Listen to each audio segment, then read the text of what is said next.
বন্দর, বাংলাদেশের কৌশলগত বন্দর চিটাগাং জিওপলিটিক্যালি যে এত গুরুত্বপূর্ণ, এই বন্দর দিয়ে দেবেন রাজনৈতিক অংশীদার যারা রাষ্ট্র চালাবে। আলটিমেটলি তো রাষ্ট্র রাজনীতিবিদরা চালায়, তাদের সাথে আলাপ করবেন না। আপনারা করিডোর দিয়ে দেবেন, তাদের সাথে আলাপ করবেন না। অথচ 15ই আগস্ট ছুটি থাকবে কি থাকবে না সেটি নিয়ে জাতীয় সংলাপ হয়েছে, সব দলকে আমরা মতামত দিয়েছি। হিন্দুদের দুর্গা পূজায় নির্বিঘ্নে পূজা করার জন্য সব দলের সহযোগিতা চেয়েছে, আমরা সবাই মিলে বলেছি আমরা করব। কিংবা বাংলাদেশ কিনে যখন ক্রমাগত ভারতীয় মিডিয়া অপপ্রচার হয়, সেটি মোকাবেলায় জাতীয় সংলাপ হয়েছে।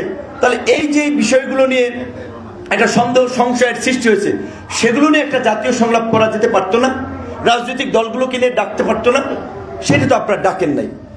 আজকে আমরা সরকারকে এটাই বলতে চাই, এই সরকার সৌভাগ্যবান। বাংলাদেশের ইতিহাসের সবচেয়ে সকলে আশীর্বাদ পুষ্ট সরকার ছিল।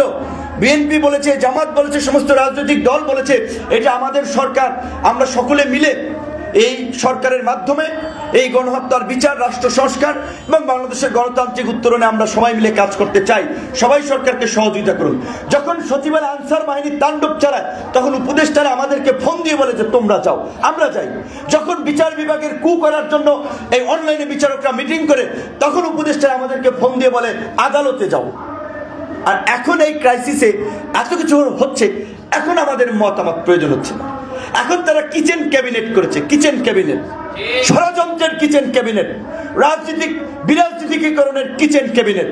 উপদেষ্টারা স্পষ্টতই তাদের যে মন্তব্য, এটা তো ঔদ্ধত্যপূর্ণ মন্তব্য যে আমাদের দায়িত্ব শুধু নির্বাচন না, আপনাদের দায়িত্ব কিসের রাজনৈতিক দলগুলোর সাথে আলাপ করে আপনাদেরকে ঠিক করতে হবে। এই কথা আপনারা বলেন কিভাবে? আপনাদের দায়িত্ব শুধু নির্বাচন না, আপনারাই তো এই পরিস্থিতি তৈরি করেছেন। তো আমি বলবো যে আজকে বাংলাদেশের গণতান্ত্রিক উত্তরণের জন্য বিতর্কিত উপদেষ্টাদেরকে অপসারণ করতে হবে, উপদেষ্টা পরিষদ পুনর্গঠন করতে হবে। যেই সমস্ত উপদেষ্টারা তাদের মন্তব্য, তাদের কর্মকাণ্ডের মাধ্যমে নিরপেক্ষতা হারিয়েছেন, প্রফেসর ডক্টর মোহাম্মদ ইউনূসকে বলবো, এখনো আমরা আপনাকে বিশ্বাস করতে চাই, আপনার পাশে থাকতে চাই, আপনাকে নিয়েই আমরা বাংলাদেশের সংকট উত্তরণ করতে চাই, আপনাকে আমাদের এই কাফেলার ইমাম বানাতে চাই। কিন্তু আপনার রাজনৈতিক দলগুলোর সাথে সেই আস্থা বিশ্বাসের সম্পর্ক অর্জন করতে হবে। আপনি যদি শুধু কিচেন ক্যাবিনেটের ষড়যন্ত্রে আপনি যদি পা দিয়ে যদি আপনি রাজনৈতিক দলগুলোর সাথে দূরত্ব তৈরি করে ফেলেন, তাহলে আপনি নিজেও অসম্মানিত হবেন, দেশকে একটা বিপদের মধ্যে ফেলাবেন।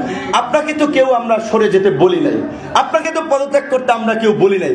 আমরা শুধু বলেছি আপনার কোনো উপদেষ্টা এই ষড়যন্ত্র করছে।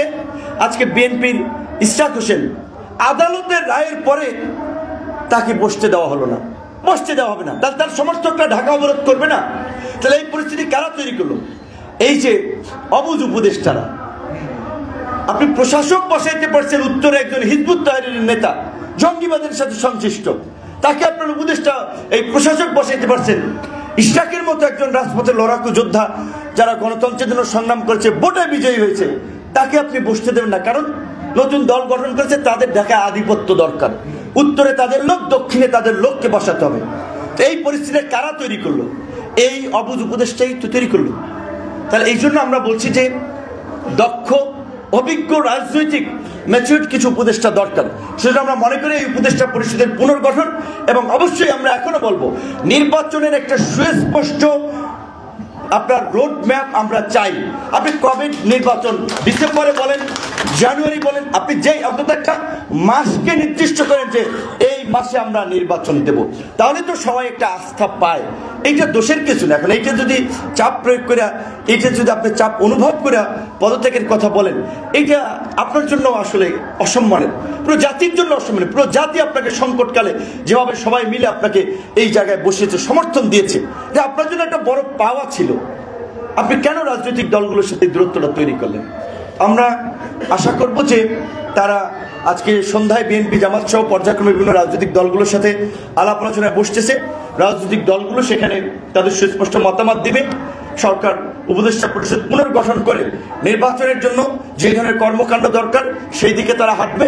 এবং আমরা সব রাজনৈতিক দল জুলাই গণঅভ্যুত্থানে যেভাবে আমাদের ইউনিটি ছিল, আমাদের মধ্যে যেন ন্যূনতম কিছু বিষয়ে একটা নির্বাচন, বাংলাদেশের গণতান্ত্রিক সংস্কার, বাংলাদেশের এই বিচার বিভাগ সহ প্রশাসনকে জনবান্ধব হিসেবে গড়ে তোলা। Immigration to Canada.